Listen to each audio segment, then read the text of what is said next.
Joshna madam గారు 10 సంవత్సరాలు చేసినందుకు ఎవరు ముక్కు నేలకు రాయాలో ఆల్రెడీ ప్రజలు డిసైడ్ చేస్తున్నారు. దాని ప్రకారంగా ఇంకో మాట చెప్పారు, కేసీఆర్ గారు వస్తే రమ్మంటారు అంటే కేసీఆర్ గారు బయటికి రారు, వీళ్ళు తిరిగారు. నేనేం చెప్తున్నా, నేను ఇక్కడ నుంచి ఓపెన్ ఛాలెంజ్ చేస్తున్నా. నేను 215 మీటింగ్లు అటెండ్ చేసిన.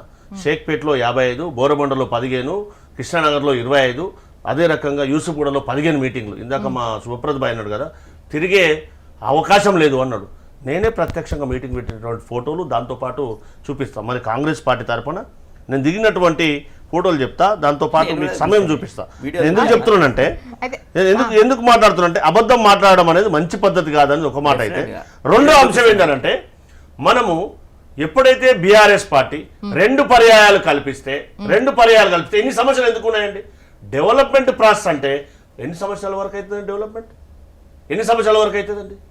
అంటే ఎన్ని పర్యాయాలు చేస్తే డెవలప్మెంట్ సాధ్యమవుతుంది? ఇక్కడ నుంచి నేను ఒక్కటే ఎగ్జాంపుల్, ఓయూ కాలనీకి కానీ, బోరబొండకు కానీ, లేదంటే కృష్ణానగర్ కానీ, లేదంటే ఉషుప్గూడకు కానీ, సోమాజిగూడలో ఒక పార్ట్ అయినటువంటి ప్రాంతానికి కానీ, ఇక్కడ నుంచి ఎవరైనా కాలం తీసుకోండి.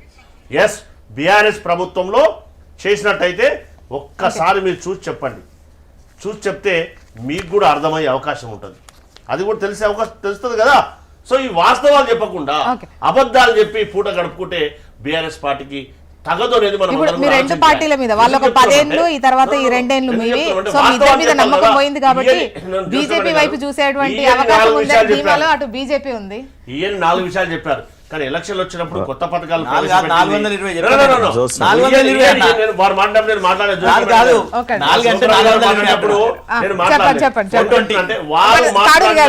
మాట్లాడలేదు. దాంతో పాటుగా ఎక్కడైతే ఎలక్షన్లు వచ్చినప్పుడు కొత్త కొత్త పథకాలు తెచ్చింది దేశానికి అందరూ తెలుసు, అన్ని రాజకీయ పార్టీలు తెలుసు, దాని గురించి పోను.